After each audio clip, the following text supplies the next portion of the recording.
"Step away from the cabin, sir. You're trespassing." That's what the deputy barked at me through his megaphone as I stood barefoot on my own porch, wearing nothing but flannel pajamas. Mug of coffee in hand, and still a streak of toothpaste on my lip. Picture this: 3 squad cars, red and blue lights bouncing off the lake's surface, and half the HOA glaring from behind the police tape like they'd finally caught some kind of criminal mastermind. If you told me 2 years ago that one day I'd need to defend my own home from a pitchfork mob wielding bylaws and bullhorns, I'd have laughed right in your face. But let me back up a sec. My name's Calvin Whitley, and until last year, I thought retirement meant peace and fishing and lazy afternoons by the water, not legal warfare with the most ruthless HOA this side of the Mississippi. The truth? I wasn't just fighting for a patch of dirt or an old cabin, but for the one place on earth where my grandfather's ghost still sits by the fire, humming Johnny Cash and sipping black coffee. And all it took to ignite a war was a line on a map and a handful of people who thought a clipboard made them king. Now, I inherited this patch of heaven, a 70-acre ranch and a one-room cabin my grandpa built himself, from my family, tucked against the edge of Silver Birch Estates. Sounds idyllic, right? That is, until the HOA sniffed out an opportunity. If you've ever tangled with an HOA, you know they're a special breed. Ours was run by Rhonda Miles, late 50s, sun hat, smile like a razor. Her husband Dennis, ex-mall cop energy with a walkie-talkie glued to his hip, and Tiffany Stone, the document everything gossip queen, who could livestream a squirrel eating a Cheeto and get 100 comments. At first, I figured I could keep my head down, fix up the cabin, maybe teach myself to whittle like Grandpa used to. But one morning, I spot a Silver Birch resident kayaking across my side of the lake. "Beautiful morning," I called. The guy paddled off like I'd flashed a badge. A few days later, 2 families set up a barbecue right on my shore. When I told them it was private property, they looked at me like I was nuts, swore up and down it was the HOA lake, and that Rhonda herself had told them so. That was my first hint something wasn't right. You know what I mean? I started digging. Out came Grandpa's maps, yellowed deeds, property surveys from back when men wore fedoras to the courthouse. Sure enough, every inch, lake, cabin, woods, was Whitley land, never HOA. But Silver Birch had put up benches, signs, even a dock, like they owned it.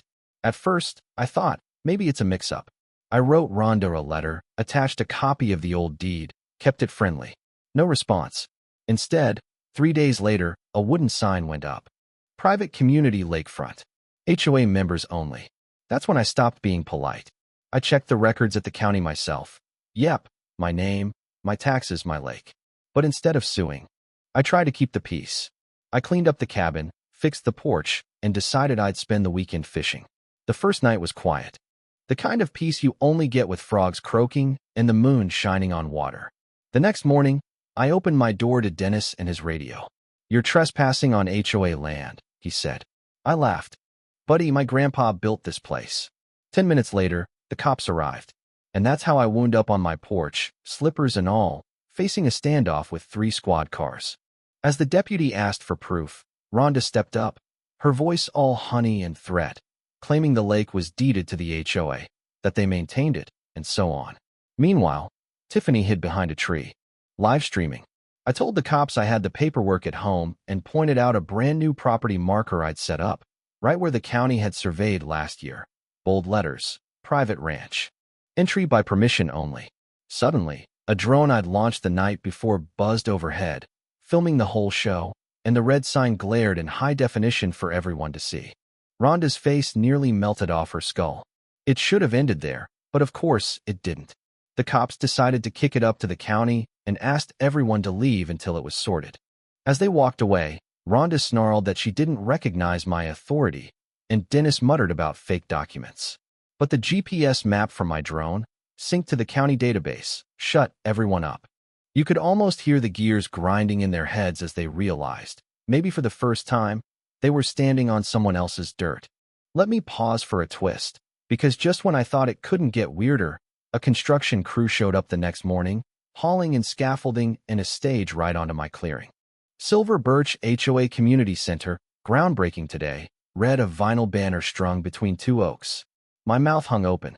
Rhonda pulled up in her golf cart, smug as a queen bee. declaring the land community space and that the board had voted to develop it. I filmed every inch, every speech, every balloon and pamphlet, just like Tiffany always did. And at the ribbon cutting, with the whole neighborhood watching, I walked up on stage and asked Rhonda to explain, on camera, how she could reclaim land she never bought.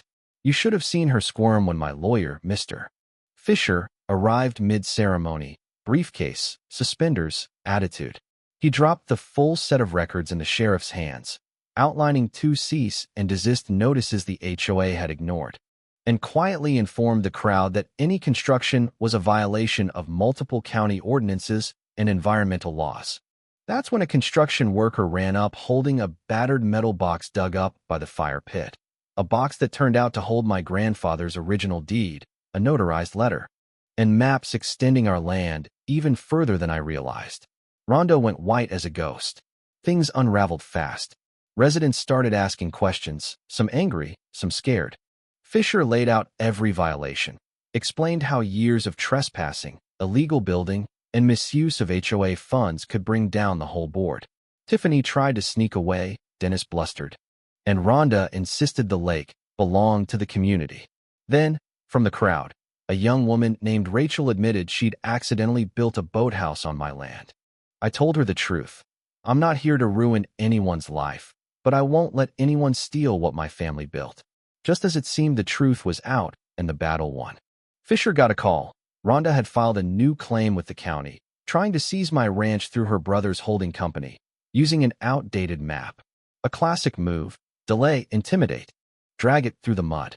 But the records were airtight. She'd even filed plans to bulldoze my woods for a luxury housing expansion, Lakeview Park Villas. That was the final straw. I went public, gave an interview to the local paper, told the whole story: fraud, trespassing, secret plans, the whole mess. The next morning, the front page exploded. Residents demanded a new board. Neighbors apologized for backing the HOA, and Rhonda, in full meltdown mode, accused me of forging deeds and bullying the community. That night, someone threw a brick through my cabin window. Red ink screaming, "You don't belong here." For the first time, I was scared, but I didn't leave. I sat up all night on the porch with Grandpa's old rifle, not to use it. But so whoever did this knew I wasn't backing down. Sheriff Clay arrived, bagged the brick as evidence, and said what everyone knew. This wasn't about bylaws anymore. It was personal. That same night, I found a secret compartment in Grandpa's metal box with photos, old letters from the county surveyor, and a cassette tape. His voice on tape telling me, "Don't let them take what's ours. This land has a memory longer than any board vote." The next morning, a new attack. Tiffany leaked a fake screenshot of my title to the paper, trying to ruin my name. But the reporter saw through it. And that's when I decided to take the fight to the people. I posted an open invitation on the community forum, told everyone to see the documents for themselves. 30 residents showed up the next day. I laid out the deeds, the maps, the tapes. Even Rachel, the new homeowner, apologized, and neighbors finally saw who'd been lying. As I spoke, Dennis came barreling down the trail, yelling I was poisoning the community. I asked him straight out, "Did you throw that brick?" He froze, then ran. I let him go, because at that moment, Mr. Fisher arrived with county confirmation. Rhonda's fraudulent claim had been revoked. Cheers broke out, but the celebration didn't last. Just as the relief washed over me, someone yelled from the pasture. My barn was on fire. By the time I got there, it was a lost cause. Arson, the sheriff said, trail of gas, accelerant, the works. The next morning, my trail cam caught Dennis, hood up, lighting the match. He was arrested before lunch, caught shredding documents at the HOA office. Rhonda skipped town, but her empire crumbled. Embezzlement, fraud, conspiracy, the works. The community turned on her. Even folks who'd sided with the board offered to help rebuild. In the ashes, I found Grandpa's flag patch, untouched by the flames. I pinned it to my jacket and swore, no matter what, I'd protect this place. A new sign went up by the lake. Whitley Ranch, open to honest folks, closed to greed. I held workshops on land rights, taught neighbors to fight unfair HOA fines, spoke at a county hearing. And when the dust settled, Rhonda was found in Arizona, arrested for fraud and arson. The ranch still stood. The barn was rebuilt, stronger, better together. So, let me ask you, ever been bullied by an HOA? Or had someone try to erase your story because they thought they had the right paperwork? Let me know in the comments. And if this story meant something to you, like, share, subscribe, because the next time someone tries to push you off your porch, maybe you'll remember the man who stood his ground, even when the cops came knocking.